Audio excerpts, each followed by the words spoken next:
그리스도의 풍성하신 은혜와 사랑이 늘 함께 하시기를 바랍니다. 오늘 이 아침에는 요엘 제2장 1절로 17절까지의 말씀, 생명의 삶 큐티 2월 26일자 말씀입니다. 2장 1절 말씀 봅니다. 시온에서 나팔을 불며 나의 거룩한 산에서 경고의 소리를 질러 이 땅 주민들로 다 떨게 할지니 이는 여호와의 날이 이르게 됨이니라. 이제 임박하였으니 곧 어둡고 캄캄한 날이요 짙은 구름이 덮인 날이라. 새벽빛이 산 꼭대기에 덮인 것 같으니 이는 많고 강한 백성이 이르렀음이라. 이와 같은 것이 옛날에도 없었고 이후에도 대대 없으리로다. 불이 그들의 앞을 사르며 불꽃이 그들의 뒤를 태우니 그들의 예전의 땅은 에덴 동산 같았으나 그들의 나중의 땅은 황폐한 들 같으니 그것을 피한 자가 없도다. 그의 모양은 말 같고 그 달리는 것이 기범 같으며 그들이 산 꼭대기에서 뛰는 소리는 병고 소리와 같고 불꽃이 건불을 사르는 소리와 같으며 강한 군사가 줄을 버리고 싸우는 것 같으니 그 앞에서 백성들이 질리고 무리의 낯빛이 하얘졌도다. 그들이 용사같이 달리며 무사같이 성을 기어오르며 각기 자기의 길로 나아가되 그 줄을 이탈하지 아니하며 피차에 부딪히지 아니하고 각각 자기의 길로 나아가며 무기를 돌파하고 나아가나 상하지 아니하며 성중에 뛰어들어가며 성 위에 달리며 집에 기어오르며 도적같이 창으로 들어가니 그 앞에 땅이 진동하며 하늘이 떨며 해와 달이 캄캄하며 별들이 빛을 거두도다. 여호와께서 그의 군대 앞에서 소리를 지르시고 그의 진영은 심히 크고 그의 명령을 행하는 자는 강하니 여호와의 날이 크고 심히 두렵도다. 당할 자가 누구이랴. 먼저 11절까지의 말씀을 보았습니다. 요엘이라고 하는 선지자는 바벨론에 의해서 유다가 멸망하기 직전에 유대인들의 회개를 촉구했던 선지자입니다. 그것을 염두에 두시고 9절의 말씀을 보면 2절에 이런 표현이 있습니다. 2절 하반절에 이와 같은 것이 옛날에도 없었고 이후에도 대대 없으리로다. 그런 표현을 했습니다. 이런 것이 앞으로 없을 것이다. 그런 표현을 했고 또 10절의 말씀에 보면 땅이 진동하며 하늘이 떨며 해와 달이 캄캄하며 별들이 빛을 거두도다. 그랬고 11절의 말씀에 보면 여호와의 날이 크고 심히 두렵도다.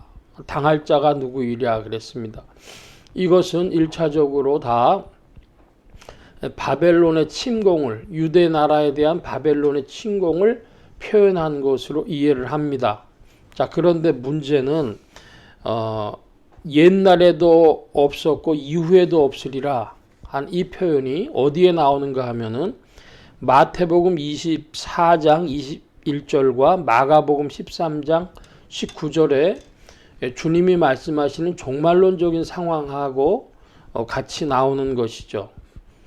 그리고 10절의 말씀에 보면 땅이 진동하며 하늘이 떨며 해와 달이 캄캄하며 별들이 빛을 거두도다.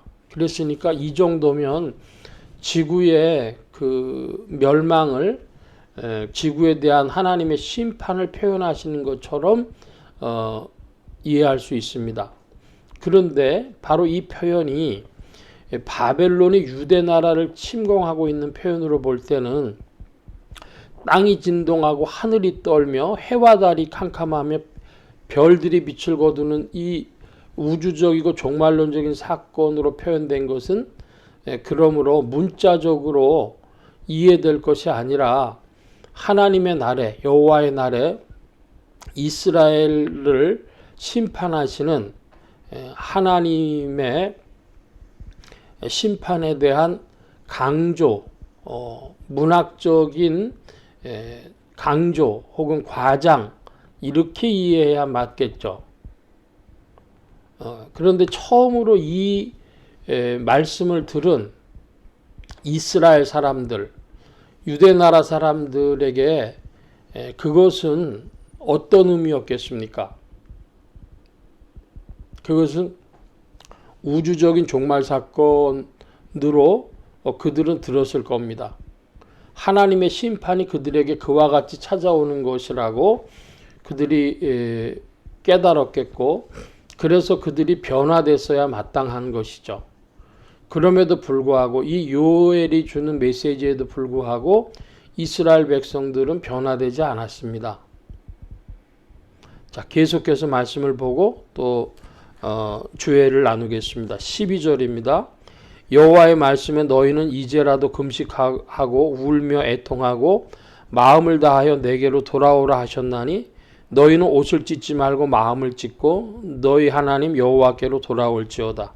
그는 은혜로우시며 자비로우시며 노하기를 더디하시며 인애가 크시사 뜻을 돌이키사 재앙을 내리지 아니하시나니 주께서 혹시 마음과 뜻을 돌이키시고 그 뒤에 복을 내리사 너희 하나님 여호와께 소제와 전제를 드리지 아니하실는지 누가 알겠느냐.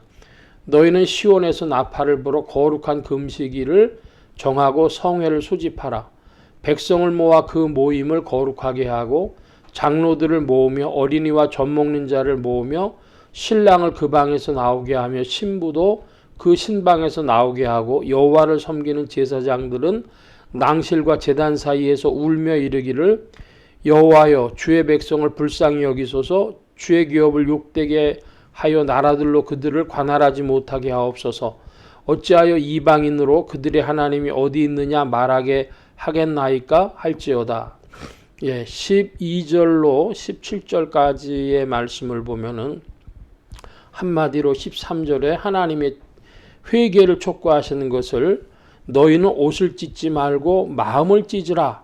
너희 하나님 여호와께로 돌아오라 하는 메시지로 읽을 수 있습니다.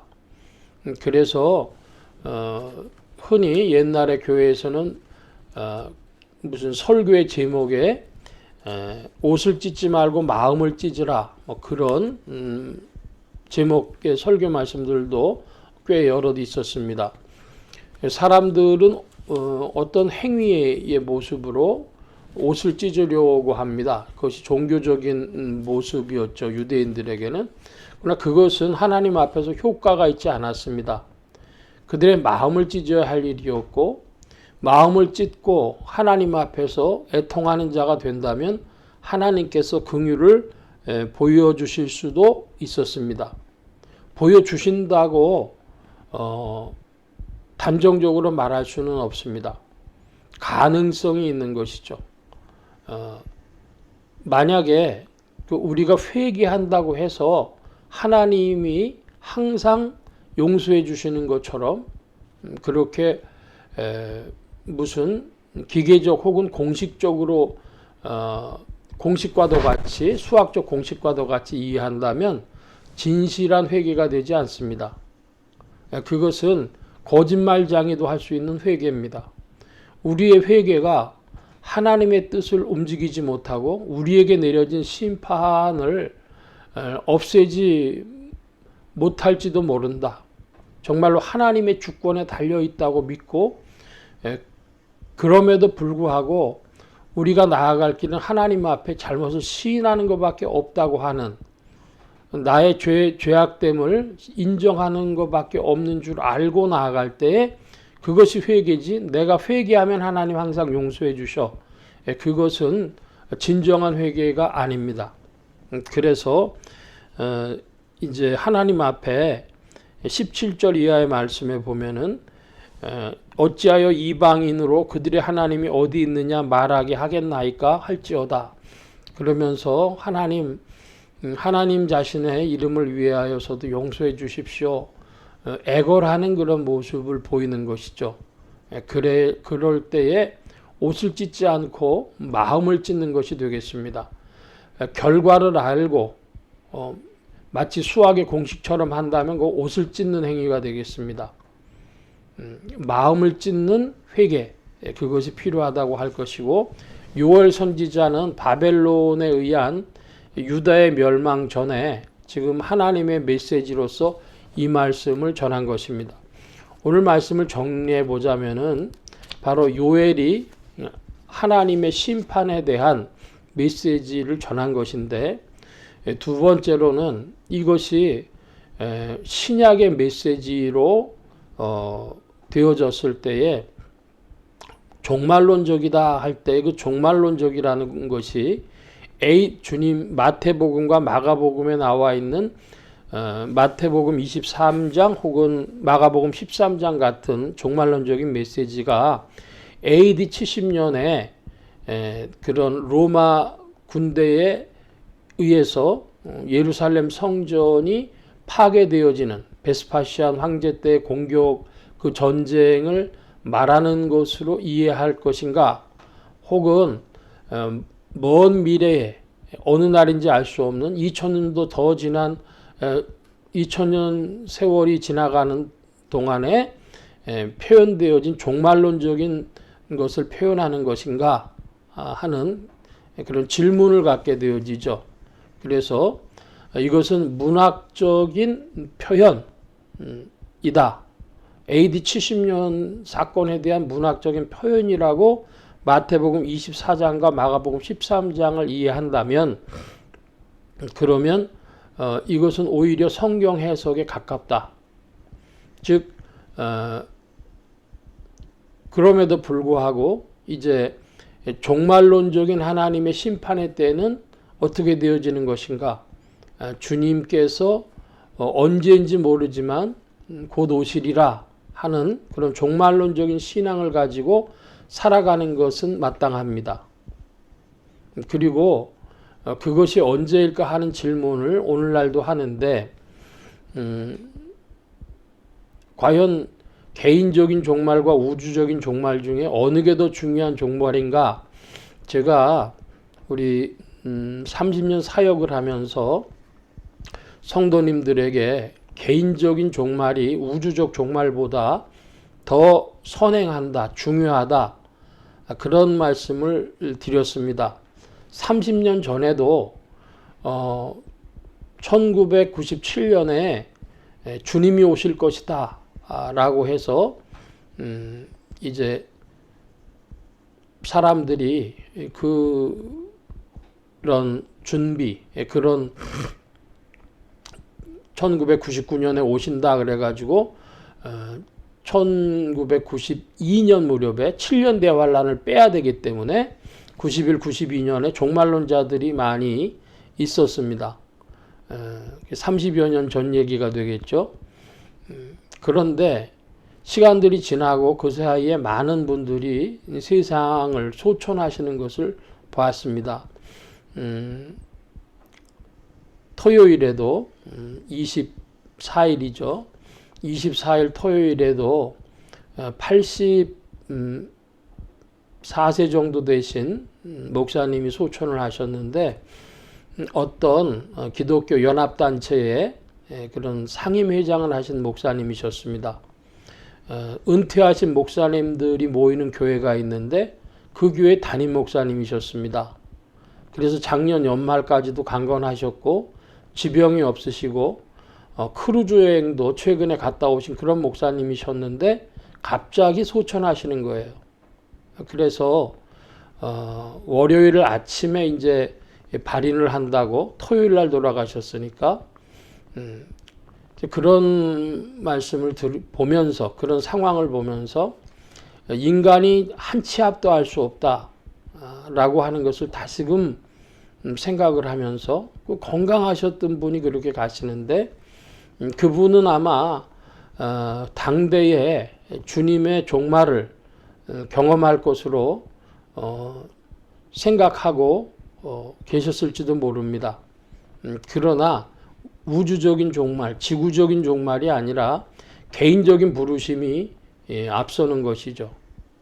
그래서 오늘 요엘 말씀 자체는 바벨론의 침공 앞에서 여호와의 날이 오기 전에 회개하라는 메시지지만은, 그것이 AD 70년에 그 사건, 복음서에 나오는 사건과 우주적 종말하고 이어지는 부분이라 좀 길게 말씀드렸습니다. 이때에도 우리는 옷을 찢지 말고 마음을 찢어야 되는데, 그것은 곧 주께로 나아가는 길이고, 오늘 우리의 삶에 우주적 종말론에 대한 차원은 접어두고 내 개인적으로 주님 앞에서 오늘 내가 마음을 찢어야 되는, 옷을 찢지 않고 마음을 찢는 자가 분명한가 하는 질문을 하는 그런 성도들 되어야 하겠습니다. 성령께서 도우셔서 그와 같이 우리를 지도하여 주시기를 소원합니다. 기도하겠습니다. 만복의 근원 되신 주님 함께하여 주셔서 우리의 심령 속에 주의 나라를 나타내어 주옵시고 우리의 심령이 주의 밝은 빛 아래서 옷을 찢지 않고 마음을 찢는 자들이 되어지도록 지도하시고 인도하여 주옵소서. 나의 생애 가운데 오직 주의 손길로 더욱 인도함 받기를 원하고 주님 함께하여 주셔서 나의 종말을 깊이 묵상하는 자들 되게 하여 주옵소서. 함께하여 주셔서 이 한 주간과 오늘에도 세임 주신 구하며 감사하며 의지하올 때에 예수 그리스도의 이름으로 기도하옵나이다. 아멘.